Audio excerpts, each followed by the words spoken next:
Shortly after my wife and I got married 15 years ago, we were heading to a party in an older part of Salt Lake, and we were driving through one of the older neighborhoods. It was tree-lined. It was absolutely beautiful. It was very charming, and she was mentioning as much and commenting about how cute the houses were. They looked like they came out of a Sears and Roebuck's catalog from the 1920s, and half of them probably did. As we drove, I wondered if she would notice something. I said, "There's something missing from every single one of these houses. Can you pinpoint what it is?" After a block or two, she said, "Garages. None of these houses have garages." I said, "Correct." It was built in an era when cars were just barely coming to the forefront, when carriage houses really were still backstage. They weren't front and center. The houses were front and center. The porches, the stoops, the beauty of the front elevation, the beauty of the front facade. That's what was front and center. They were the main characters. The carriage house has gone from the backstage to the front stage, and it has become the three-car garage that we know today. Welcome to the Clayton Vance Podcast, where architecture tells the story of us. And here is where we discuss the art and soul of architecture and why the world looks the way it does and what we can do about it. Now, in this episode, we're going to discuss the advent of the vehicle upon our society and the changes it wrought, both good and ill. So let's get started. Picture yourself and imagine yourself a 19th century street or earlier, where pedestrians, just people walking up and down those Parisian streets, the New York streets, London, or any village in Europe or the US. And you would have horse and buggy, carriages. You would have horses just trotting up and down the street. And also you would have a lot of debris that the horses would leave behind as they traveled and have to be cleaned up. The streets kind of smelled, but they were built for people. They were designed for people. And back in those days, we knew exactly where to keep the horses. In the back, on the ground floor, away from all the people. When you go to some of these more urban environments in the 19th century, there was a floor that was the second floor called the piano nobile. It was the noble floor, as it were. It was up, away from the street level, one flight up, and it had better light, better air, away from the noise, and also away from the smells of the animals. Because when you look at some of these old urban environments, you have in a facade a huge, large, arched door, double door system, and that was always the door that went into the courtyard. Within that double door, you'd also have a small little man door that people would go in and out when the carriages or horses didn't need to go through it or the courtyard wasn't opened up. And so within this courtyard, that's where the animals and the carriages, and they would take care of all of that down on the lower level. And then the residents would live on the second floor and the third floor, and then fourth, fifth, and maybe even sixth floors were reserved for other guests and servants as they got higher up. And so you can see this in the architectural facade where you'll have these rusticated areas, which is more rough stone or stone that had texture to it on that main level adjacent to the street. You'd still have windows. However, as you got to those upper floors, you'd have a lot more dignified ornamentation around the windows, and the ceiling would be taller. And it was how they began to dignify where the primary family on the primary floor lived, which was always that second floor, which when you go to Europe is still the first floor since the ground level is zero. Now in America, where we had the grid pattern set up, we had alleyways, and we put the horses and the carriages in the back. There were alleyways that were generally set up, and if they weren't, there was a small drive that went by the side of the house to a carriage house in the back, and that's where the animals, the horses, and the carriages were kept. Well, all of that changed in the early 1900s. We are at the confluence of multiple forces going on. We have technology, the height of the Industrial Revolution. We have new materials being invented. We have steel buildings. We have elevators that permitted skyscrapers being invented. And one of the builders of the first skyscrapers in America, Louis Sullivan, and his office had a young man working named Frank Lloyd Wright. Back in the day, it was Louis Sullivan who coined the phrase form follows function in his seminal 1896 essay, The Tall Office Building. And also with the acceptance of more modernist thought and theory regarding ornament and decoration and embracing of technological advancements, which I can't fault anyone for because it was an exciting time. Fortunes were being made, the world was changing, technological revolution. Before you could only build 3, 4, 5, 12 stories at max, And now all of a sudden with the elevator, vertical transportation in a way that no one had ever seen before, you could go up 20 stories or even higher. The skylines were changing in cities in ways that people had never seen in the history of civilization. It was an exciting time, and people embraced technology. Well, Frank Lloyd Wright was one of those. Let's go to Chicago, 1908. Next to the University of Chicago, there's a small little house on a corner that has gained a ton of fame over the years, and it is called the Robie House, designed by Frank Lloyd Wright in 1908. Now, this house is one of the very first attached three-car garages. This is where everything changes. But now, mind you, this house in composition had everything cohesively designed. The furniture, the lines of the design, the windows, the doors, the ornament, the decoration. This house was prairie style in full glory, in full confidence. The horizontal lines, everything integrated. The site, the structure, the details, the furniture, all of it in one harmonious composition, including this three-car garage. Now, at this time, because everyone still knew, hey, we put the carriage house in the back, you still had to go through a courtyard and a gate on the south side in order to get into what would be a motor court, which is where the automobiles were stored, these mechanized carriages. And it was the first time that they began to become attached to the house. This is significant because most of the time you would detach these structures from the house.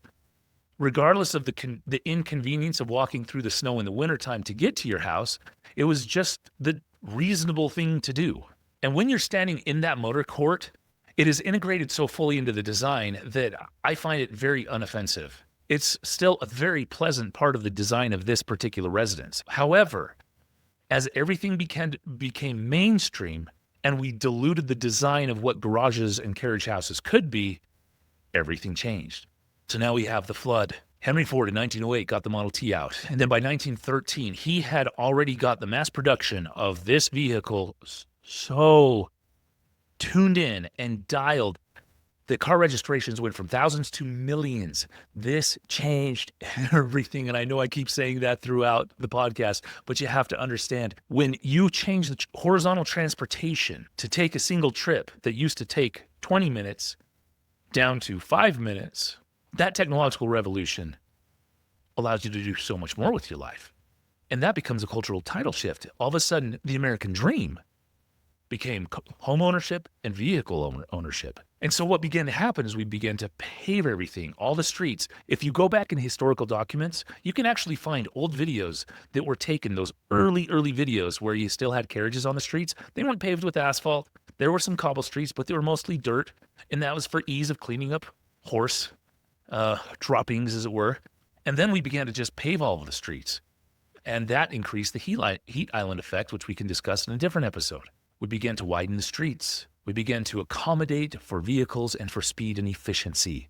And the capstone of this speed and efficiency was 1956 when President Eisenhower signed the Federal Highway Act. When President Eisenhower signed the Federal Aid Highway Act, where the interstate system was birthed. And we had freeway systems went all the way across the country, both horizontally and vertically. And guess what? I've driven on the majority of them. I've gone all the way across the country on I-10, on I-70, on I-80, and I've driven partway across on I-90 as it goes from north to south. And I've gone down I-5 and I-15 and I-25. And everyone has these eyes in their lives that they get stuck on for so many hours. And sometimes they're amazing drives, but most of the time they're just stuck in traffic.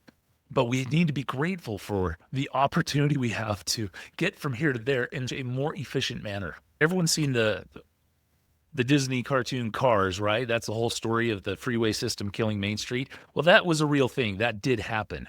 The highways that used to be Main Street that you would travel through and you would stop and patronize those towns, those all shifted when the highway system came about. And it was the highway system that permitted and allowed for big box store and the advent of Walmart and Target, because now we could travel from here to there faster. And because we could travel from here to there faster, because a store on Main Street that size can't actually fit, nor can it fit all that parking. It's a very interesting dynamic that shifted, that began to kill mom and pop shops on businesses. And the reality is it made a lot of wealth in one area and diminished wealth in another area. It's neither good nor bad. It's just the function of economy and what happened with technological shifts.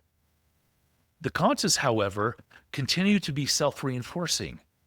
efficiency, engineered materials, convenience that started as one of the fundamental tenets of modernist architectural theory, and that became fully embedded in our developments and our buildings as we moved forward through the years.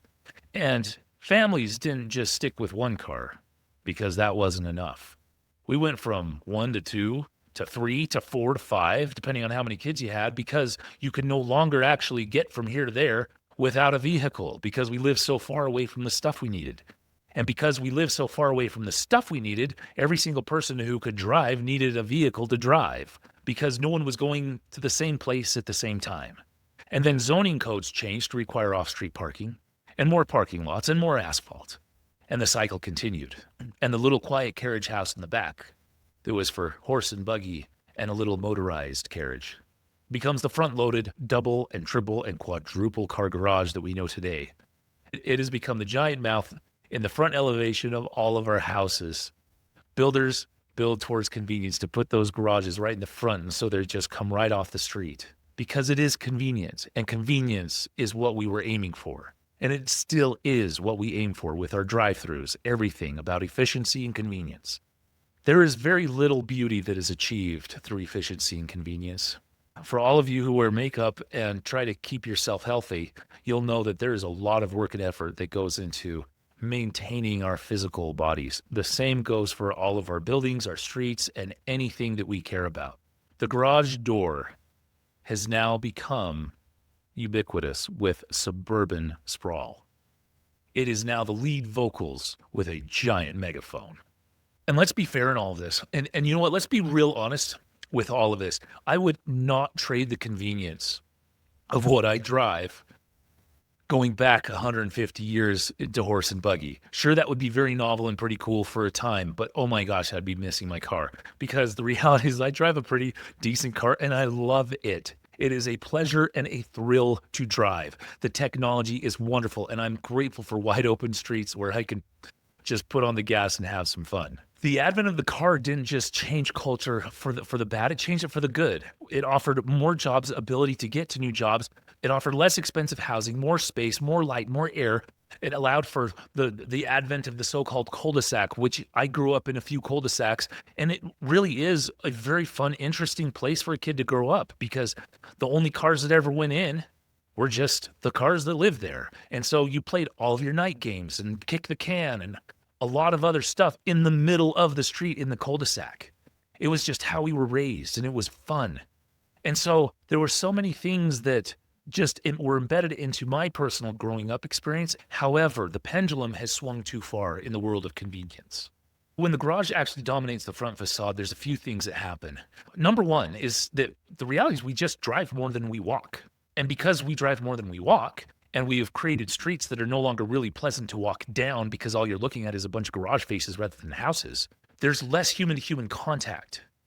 We have to drive to go to human contact rather than just passing people on the street and walking down to the corner store, which is a daily occurrence 150 years ago. And we can actually do something about that.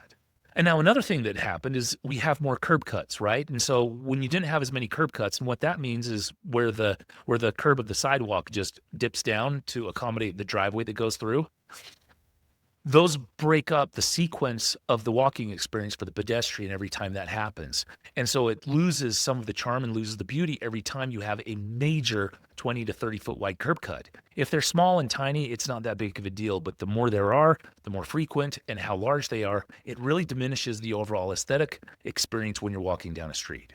And then architecture itself, housing design, it turns into an exercise of storage units, right? Rather than housing people and conversations and story, what we're now housing is vehicles, housing technology. It's engineering convenience is what we are now selling. And there's a little bit of humanity that's lost when we put front and center these garage doors. Sure, the house is truly even more functional than it used to be, but it really loses a lot of the charm that used to be there. And it's that charm that my wife saw when we were driving down that street, that old 100-year-old street in downtown Salt Lake. And so as we get towards the end of this, one of the interesting things that I keep saying in this podcast, right, in our introduction, is like why the world looks the way it does and what we can do about it. This is one thing we actually can do something about. However, current zoning codes get in the way from us doing anything about it. And also the imagination of both civil engineers, urban designers, and developers. Everyone has to be on the same page when it comes to understanding how to do this well. The biggest issue that we have is that a really good understanding of traditional urbanism is different than an understanding of new urbanism. A different episode will go into new urbanism, that movement, where it came from, what it does, and its benefits. Traditional urbanism really has to be thought in the context of imagine yourself designing a town as if people didn't have cars. And that's how I think about towns and villages and neighborhoods when I work with civil engineers and developers to actually design cities, which I've designed a few now. The main thing that we can do to bring the charm back to the street is get the garages off the front of the houses. If we can tuck them back in the back and reintroduce alleys, and there's nothing wrong with alleys, I do recognize that it costs more money to do alleys because it takes more asphalt. But you can do them in a way that still make it worth it, because on those garages that exist on the backside of alleys, you can put mother-in-law apartments on top of those things so that you can rent it out to newlyweds, you can rent it out to mother-in-laws, you can rent it out to people who need a place to live, and you can begin to integrate the socioeconomic classes back together into a fully integrated neighborhood rather than segregated.